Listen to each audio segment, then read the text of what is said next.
Hello, my name is Peter Raymer, and today we're going to talk about how to extend a D365 email template. In a past video, I showed you what an email notification profile is and how we can have different events in the system, such as creating a sales order or invoicing a sales order or shipping a sales order that can send out an email. And then I had another video where we looked at email templates and how you can configure those templates with placeholders so that you can create an email with dynamic data from a sales order, making that email both informative as well as accurate in the information that it's sending. Well, in this video, I want to show you how you can extend those email templates with some X++ code to add your own placeholders, to change the existing placeholders. So let's jump in and we'll go from there. So, just as some background knowledge, if you haven't watched the video on email notification profiles, I recommend you do that, as well as email templates, as well as how to configure email within D365. But if you're familiar with those, then let's jump in. So usually the easiest way to learn is with an example. Let's say you wanted to extend the order created email template to change what it was going to say. Maybe you have some additional placeholders that you want to add, perhaps the tracking number or tracking number URL that you want to add to the existing placeholder, the email template that's out there. You can do that here. So first, I'm on this email notification profiles form. I'm in my current profile, just in the demo data, EN profile. It's important to know that that is set up in the commerce parameters. So under the general tab, EN profile, or you may have a profile set up on each individual channel. But make sure that that's set up and that you're in the right profile. Then locate the one under order created. And then from here, you can either change this email ID or look at it. So let's go ahead and do that. We'll click on the blue text for sales order and drill in. In the article that I created, I basically created a runnable job to help create this particular email template so that you can follow along. It's basically a copy of one of the existing templates with the demo data with a few modifications, and I'll show you what those look like in just a second. So this one's called sales order. I've even got a placeholder in the subject, so that's kind of neat that you can do that here. And then if we click on email message or edit, we can see a preview of what that template looks like. And again, this is just a copy of that sample email template, but I did make two modifications to demonstrate how we can extend this email template. Specifically in this order header, I just created some plain text called tutorial custom field. And then I added a placeholder called tutorial field. The idea is that you can replace this with your own custom field and custom placeholder and use it the way you would for your own custom data. And then similarly, in the line section gets repeated for each sales line in an order. I added another column called custom field, and I added %tutorial line field % so that the system would replace this placeholder with some specific data. So now that I've got that set up, I want to show you a little bit more how we work with email templates. Kind of before we do that, do make sure that you've got email parameters set up, your SMTP settings to actually send out emails. Now we'll move back to the code. So first thing I want to show is this create email template sales order.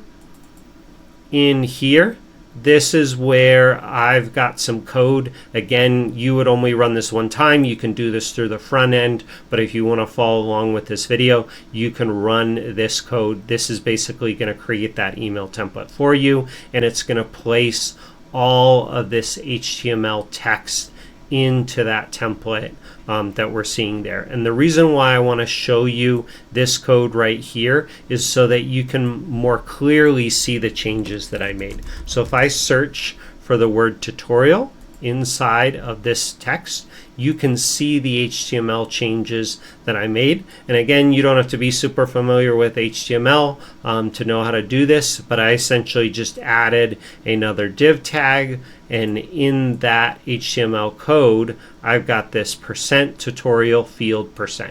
The system's going to see this value and replace it with some custom data that I specify here in a second. So this is the header value. If I continue to search in here, inside of this table begin sales line and table end sales line, the table begins up top here, right here.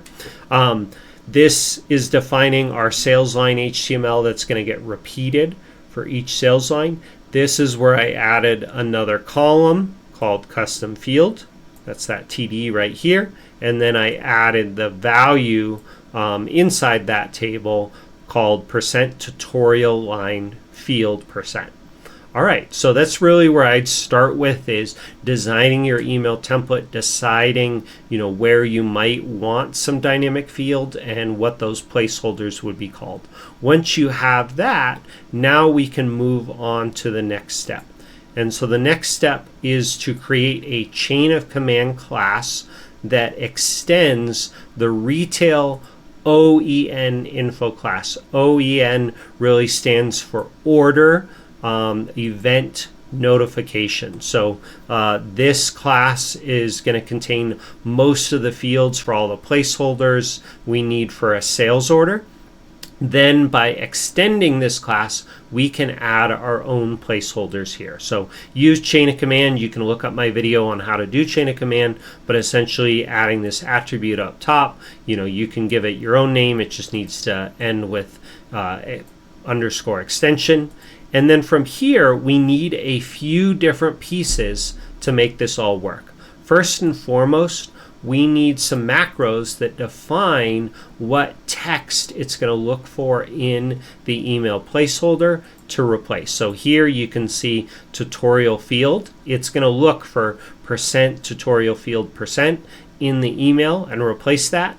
And then it's also going to look for %tutorial line field % in the email and replace that. Here's some other ones that I added as well, just to give you some more examples. Customer flow, tracking number, so you can take a look at those.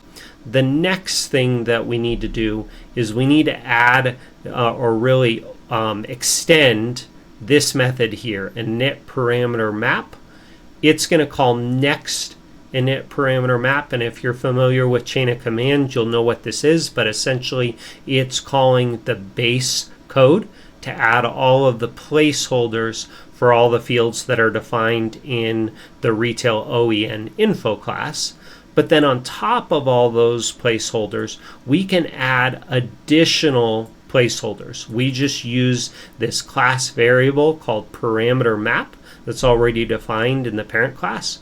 And then we say insert, and basically these are name value pairs. This is the placeholder, so in this case customer phone, and then this is the value that we want to put in it. And so in this case, sales order is a global or class variable that we can use to find the customer and then get that information. Similarly we can have our own method for getting the tracking number, getting the tracking info, the URL, the created date from sales order. We can put each one of those in here. In this case, I just have this sales order tutorial field, which is a custom field I added to sales table. So if I open that up, I just extended sales table and then added a new string field called tutorial field right here.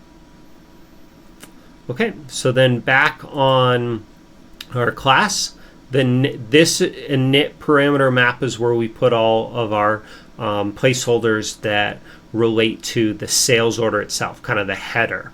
Next, we need a method called create sales line map. So this is going to contain all the data for each sales line. It's going to take in a sales line, and the system's going to loop through each of the sales lines on this sales order, and then get out the information and repeat that in HTML. So we're again going to call that base functionality and get back this sales line map.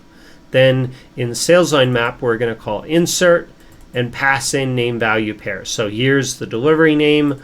We can also do tutorial line field.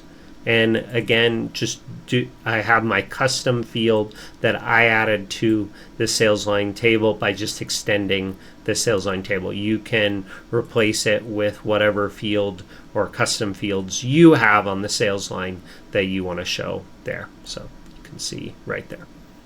All right, so now we've added that init parameter map. We've added create sales line map. Then you can add additional methods just like you would in any other chain of command class to get more information. So I've got a few methods just as examples to get some tracking information, but that's really it. To extend that email template, you really just need to extend create sales line map if you're extending the lines, extend init parameter map, and add your own placeholders. Now, I just want to point out these placeholders can be used to get data out of existing methods, out of existing fields that don't have placeholders, or they can get out, custom fields that don't exist on the base product. Any of those you can do. The idea is this allows you to create those placeholders yourself. So that's great. Now, what would it look like for us to test this code? If we want to test it, we basically just need to perform whatever action it is that triggers this particular event. So in this case, we've got an event that's tied to, we'll hit cancel and back on this. It's tied to order creation. So we can just go to the all sales orders form. We can click the new button, specify our customer, click OK. One important thing that you need to do here is you need to go over to the header tab and then fill in the email with whatever email you want this to be sent to. So if you're testing this, you probably want to put in an email address that you have access to be able to check. From there, you can add some sales lines, then go to invoice, generate invoice. It's grayed out because I don't have any sales lines right now, and I haven't completed the order. Once you complete this order and invoice this sales order, then you can either wait for the send email notification batch job to run if you've got that set up in a recurrence, or you can just search for send email notification. You can run this particular job, click OK, and then give it just some time for that email server to send the email and for your email client to receive it. But then eventually you're going to see an email that looks roughly like this. I'll let you see it. So it'll look like this, where you can see it's filled in. I had typed hello world into my custom field on the header, and then I had typed in custom line value on my sales line value, and you can see that repeated for each one of my sales lines. But you can put in your own custom value and make it look however you want. So that's really it. That's how you modify and extend an email template with X++ code to have your own placeholders. If you're looking for some more Microsoft documentation, there is this Microsoft documentation about the different notification types and placeholders. It doesn't give you the details on how to add the specific code, but this is some helpful information as well. So hopefully you'll find that useful. Hopefully you'll be able to show data from your own custom fields that will help with the people that you're communicating with, your customers as well. I hope you learned something new today. Thank you so much. I really appreciate you watching. If you liked the video, click the like button. I also invite you to push the subscribe button as well. If there's other topics you would like to see a video on, please post in the comments and I'll see what I can do. I hope you learned something new today. Thank you.